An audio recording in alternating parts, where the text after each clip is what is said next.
네, 대통령실은 그동안 출근길 문답을 소통의 상징이자 성과로 꼽아왔습니다. 그런데도 이걸 중단한 대통령실의 속내는 뭔지 대통령실 취재기자와 좀 더 자세히 들여다보겠습니다. 주태훈 기자, 네. 대통령실이 전격적으로 이 출근길 문답 안 하겠다고 밝혔습니다. 배경을 좀 살펴볼까요?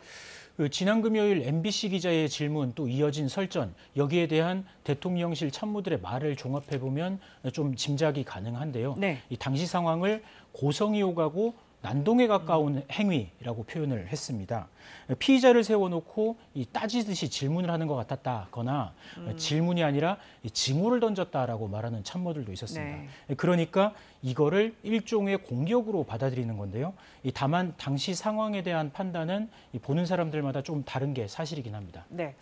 대통령실은 다시 출근길 문답이 시작되려면 이런 일이 안 일어나게 재발 방지 대책이 있어야 된다. 기자들에게 이렇게 조건을 달았습니다. 재발 방지 대책, 이게 뭡니까? 그 재발 방지 대책이 뭔지 기자들도 물어봤는데 네. 이 대통령실에 명확한 설명은 없습니다.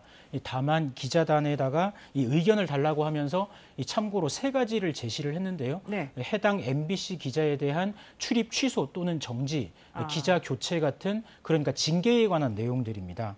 이에 기자단은 의견을 내는 게 부적절하다라고 판단을 했고요. 네. 한국기자협회가 성명을 냈는데 언론을 길들이려는 거냐, 기자들 사이를 이간질하려는 시도라고 비판을 했습니다.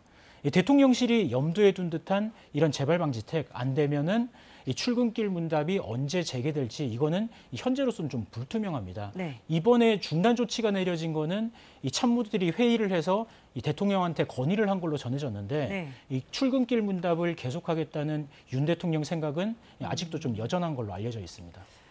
그런데 이제 상황은 다 뭐 다르겠지만 다른 나라에서도 대통령과 뭐 기자들 사이에 껄끄러운 문답 이런 것들이 있지 않습니까?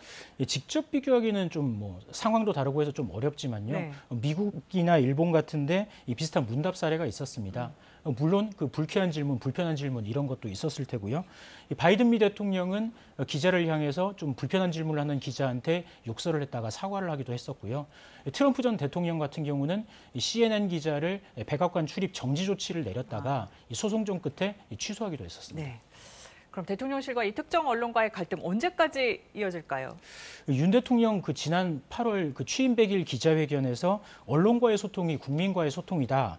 민심을 가장 정확하게 읽는 언론 가까이에서 재언도 쓴소리도 경청하겠다고 했었는데요. 그렇죠. 지금 현재 상황은 이 단계를 좀 넘어선 걸로 보입니다. 네.